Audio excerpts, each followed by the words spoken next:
Bueno, ha habido pues mucha discusión, como usted lo sabe, si nos ha seguido en los últimos días, sobre la propuesta de reforma electoral del presidente Andrés Manuel López Obrador.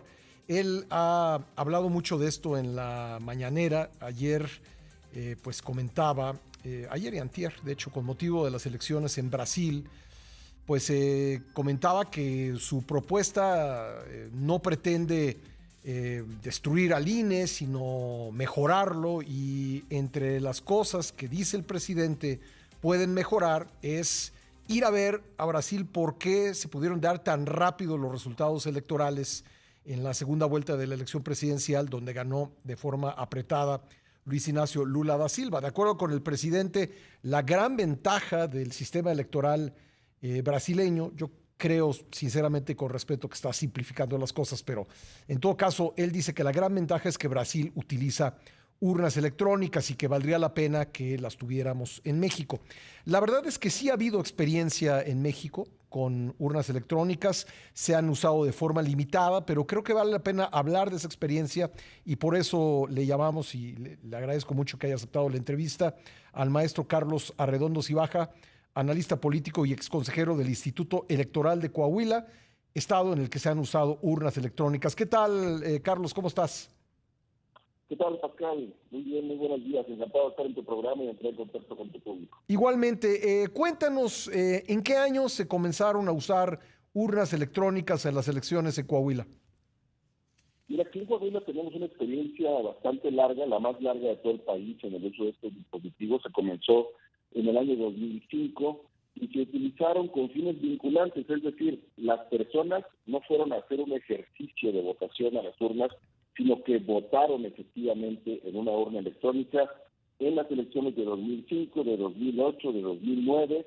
Luego hubo un espacio en el que no se utilizaron en elecciones constitucionales, pero se volvieron a utilizar en 2020 y en 2021 en las elecciones locales. Pero además de eso, déjame decirte, Pascal, las urnas electrónicas de Coahuila, que son uno de los dos desarrollos que se han hecho en México, se han llevado a diversos estados de la República, al menos una docena de estados de la República las han utilizado en algún momento.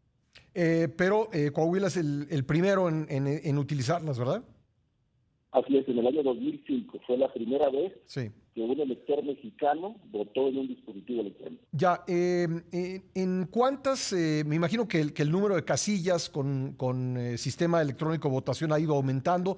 ¿Con cuántas se comenzó y con cuántas hubo el año pasado? Pues mira, la primera vez que se utilizaron solamente se instalaron 40 casillas en toda la entidad.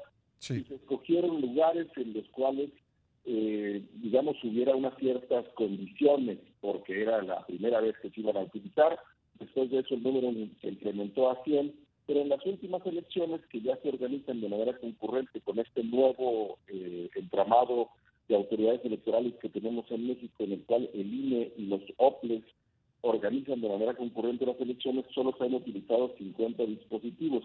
Pero si me permites, déjame decirte que el uso de la tecnología no es el obstáculo fundamental para que en México o en cualquier país del mundo se puedan usar este tipo de dispositivos. Nunca ha sido un problema la tecnología, el problema son los partidos políticos. Le agradezco mucho al maestro Carlos Arredondo, analista político y exconsejero del Instituto Electoral de Coahuila, que me haya esperado en la línea para seguir conversando sobre el uso de urnas electrónicas, la experiencia mexicana. Carlos, me decías, entonces comenzó en 2005 el primer ejercicio en Coahuila con 40 casillas, y el año pasado también también se utilizó, ¿verdad? Así es, en 2020 y el 2021. Sí. Y este año, por cierto, también se utilizaron en las elecciones de Aguascalientes 50, perdón, en la de Tamaulipas, Ajá. 50 urnas de Coahuila. 50. Muy bien, me estabas comentando que el tema tecnológico no es el problema, que en México seríamos perfectamente capaces de utilizar más la urna electrónica, pero que los que se han opuesto son los partidos políticos.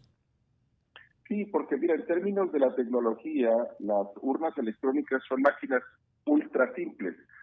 El reloj que traemos en la muñeca nosotros en estos días tiene muchísima más tecnología en términos informáticos que una urna electrónica, porque lo único que hace una urna electrónica es contar números enteros.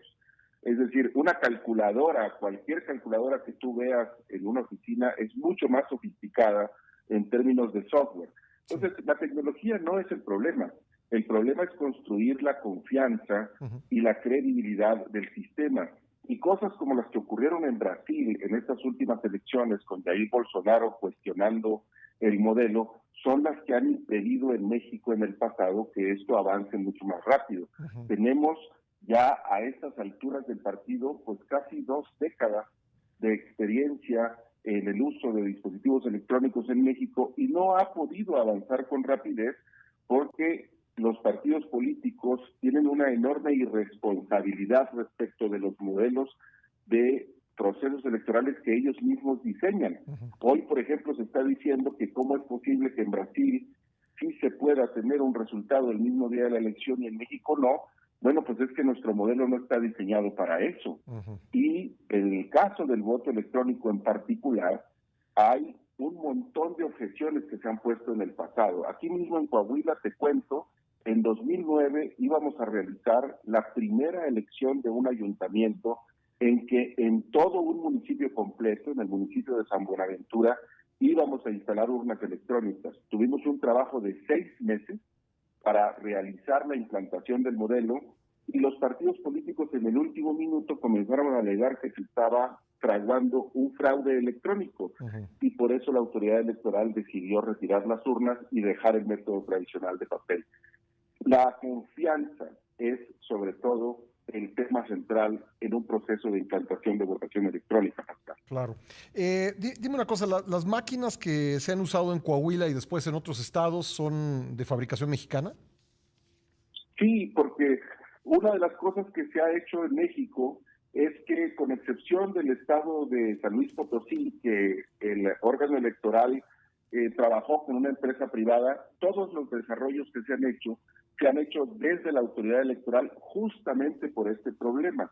En Venezuela, por ejemplo, una de las críticas que se hace al modelo es que es una empresa extranjera, Smartmatic principalmente, no es la única, pero es la más importante, es la que provee las máquinas y que la auditoría al software es difícil, es compleja, que no es transparente. Entonces, en México se optó desde el principio porque fueran los órganos electorales los que desarrollaran los modelos de urna electrónica y por lo menos Coahuila, Chihuahua, Ciudad de México y Jalisco, el Estado de México también han hecho desarrollos.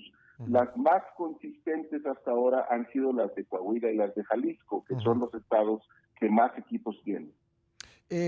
¿Cuántos estados han utilizado, aunque sea una vez y aunque sea un número limitado de casillas, una urna electrónica, no como prueba, sino ya en la votación?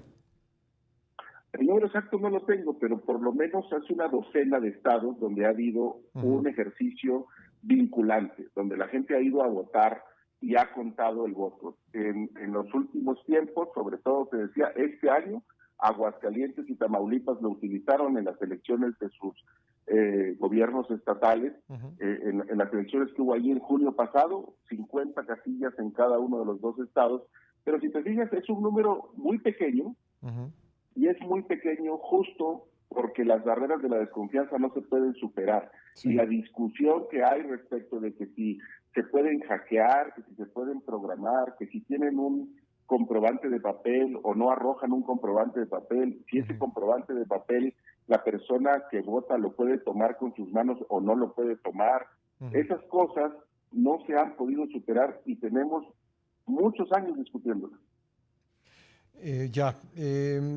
Entonces, ¿tú crees que mientras, lo que me dices es que mientras no se supere esa desconfianza, pues no será un tema tecnológico, no se va a poder hacer porque los partidos siempre pondrán alguna objeción respecto de un posible hackeo? Y porque además ese es el elemento esencial de las elecciones, Pascal.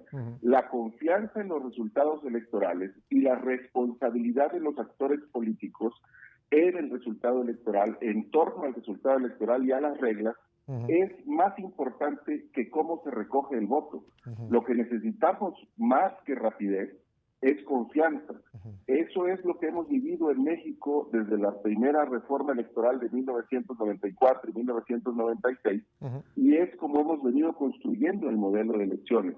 Es cierto que resulta atractivo de bote pronto que nosotros pensemos que tener resultados electorales inmediatos, instantáneos, muy rápidos, es muy importante, pero es más importante que quienes participan en el proceso electoral reconozcan que las reglas son claras, son parejas, que se aplican a todos y que luego reconozcan los resultados. De nada te sirve, como no nos ha servido un sistema de votación en papel, que tengas una votación electrónica si el que pierde grita fraude a la menor provocación o sin ella. Por ejemplo, estamos viendo en Brasil, pues sí, mucho voto electrónico, muy rápido el resultado, pero si uno de los dos candidatos, Jair Bolsonaro en este caso, pues se tarda tanto tiempo en salir y cuando sale no dice pues de manera muy clara que perdió y felicita a quien ganó, pues de nada sirve tener urna electrónica, ¿no? Claro, como no sirve tener voto anticipado, por ejemplo, por correo, como ocurrió con las elecciones en Estados Unidos, ahora que Joe Biden y Donald Trump se enfrentaron en las urnas. El modelo en general puede ser cualquiera. El asunto es que ese modelo tenga la corresponsabilidad de los actores políticos y que genere confianza en los electores. Hoy todavía podemos escuchar personas en Estados Unidos que creen que su voto fue falsificado. Hoy todavía discutimos en México que las elecciones de 2006 no arrojaron un resultado que implicara la voluntad de los ciudadanos expresada en las boletas.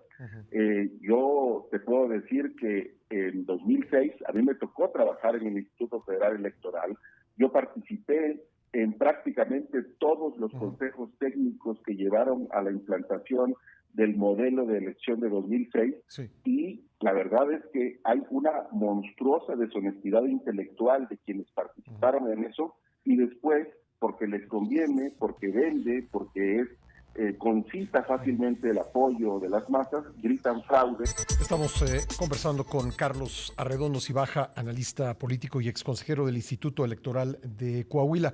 Carlos, aprovechando tu experiencia, tanto en el INE como en el Instituto Electoral de Coahuila, ¿tienes alguna opinión sobre pues, las diferentes propuestas de reforma electoral que se están presentando? Y bueno, ya discutíamos contigo, ya hablábamos contigo el tema de la urna electrónica, pero en general, ¿tienes una opinión sobre lo que está en la mesa?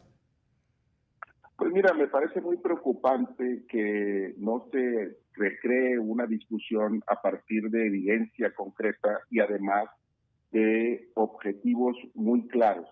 El sistema electoral mexicano tiene fallas, siempre es perfectible, se pueden hacer mejor las cosas todos los días, pero es un sistema electoral que funciona en la parte medular que tiene que ver con el hecho de que los ciudadanos estemos empadronados, que tengamos una credencial para votar, que podemos actualizar de manera permanente, que se impriman boletas electorales que son suficientes para todos los ciudadanos inscritos en la lista y que luego se cuenten los votos de manera correcta. Hay problemas alrededor del sistema electoral, por supuesto. Uno de los más importantes tiene que ver con el uso de dinero ilegal en las campañas, algo que hacen absolutamente todos los partidos políticos. Usan todo el dinero ilegal que pueden. Pero eso no tiene nada que ver con la autoridad electoral, o por lo menos hasta hoy, los partidos políticos, que son los que diseñan el modelo de elecciones que tenemos, no han querido darle a la autoridad electoral las herramientas legales suficientes para que puedan intervenir en esa parte del proceso. Y por eso seguimos viendo este tipo de problemas. Entonces, decir que el propósito de una reforma es terminar con los fraudes es mentir abiertamente, porque en México el fraude, tal como lo conocimos quienes tenemos un poco más de edad, Pascal, pues ya no existe. Ya no se hacen estos operativos carrusel en las casillas, no se embarazan urnas, no se hace aquel famoso ratón loco que implicaba que te quitaban de la lista nominal de la sección donde tú vives y te ponían en otra, o te borraban simplemente del padrón electoral porque sabían que ibas a votar en contra del partido en el gobierno. Todas las cosas que como fraude conocimos han sido desterradas de este país. Hace muchísimo tiempo que eso ya no existe. Bueno, oye, y volviendo a la urna electrónica, entonces, digamos, si hubiese voluntad, si se pudiera superar la desconfianza, la tecnología existe en México. La tecnología, te decía, es muy simple. La verdad es que desarrollar una urna electrónica no tiene mayores complicaciones en términos tecnológicos. Pero es que ese no es el problema. Quizá el otro problema es que hay que dedicarle una cantidad de dinero que es importante, porque los equipos no son baratos. Ujú. ¿Cuánto No cuesta por la una tecnología, máquina para votar sino una... por, digamos, el diseño industrial que se tiene que realizar, Ujú, la producción en masa, el almacenamiento, el asunto de las baterías y esas ujú, cosas, requiere una inversión importante, pero la ventaja que tiene a largo plazo ujú. es que se amortizan solas cuando tú descuentas el costo de las boletas, que son muy caras en México, por Sí, cierto, por la desconfianza. justo porque los partidos políticos han construido un sistema electoral basado en Sí. la desconfianza y nuestras boletas electorales son como papel moneda. Sí, cuánto cuesta una urna electrónica?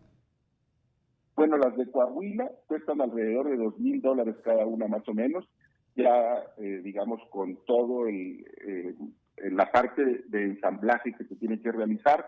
Es un precio que puede bajar, por supuesto, pero siempre y cuando se Sí. produzcan en masa. Ya. Y nada más me quedé con una duda. El año pasado que se utilizaron por última vez, ¿se usaron en la elección federal? Se utilizaron en las elecciones locales, En la local. En la local, sí. sí. Entonces fue la del 2020, ¿no? No, es que en 2021 nosotros acá en Coahuila tuvimos elecciones municipales junto con las elecciones federales. De acuerdo, de acuerdo. De acuerdo. Entonces, ¿y cuántas se instalaron el año pasado? El año pasado fueron 50, igual que en el 2020, Ajá, porque te decía que hubo un periodo en el cual no se instalaron en algunas elecciones, sí. porque ya habíamos llegado al número de 100 en el año 2009 aquí en Coahuila. Fueron 100 en 2009. Bien, pues vamos a ver cómo prospera esta discusión. Yo creo que por el tiempo que queda, pues va a ser una discusión que no, digamos, no trascenderá para que se adopte la urna electrónica a nivel nacional, pero a lo mejor sí puede avanzar un poco más en Coahuila y otros estados. El año que entra, la de gobernador, ¿se tiene pensado que se utilice en un número más grande? No sé la verdad si lo está pensando el órgano electoral local, pero también depende de que el INE, digamos, entre en la dinámica y decidan utilizar en un número mayor de casillas. Pero déjame te digo una cosa porque ese es otro tema. La implantación de un modelo de este tipo no se puede hacer de la noche a la No, pues mañana. no. Los brasileños comenzaron en el 96 y Sí, no comenzaron con una elección presidencial, por cierto. sí. Comenzaron con una elección municipal y allí las probaron En primero Santa antes de Catarina, masificarlas creo. a nivel nacional. Sí, Entonces, es muy iluso decir también que de aquí a 2024 se sí. puede tener voto electrónico en México en todo el país. Pues Carlos, ha sido muy interesante conversar contigo. Te agradezco mucho. Al contrario, Pascal, es un placer. Gracias, el maestro Carlos Arredondo Cibaja, analista político y ex consejero del Instituto Electoral de Coahuila.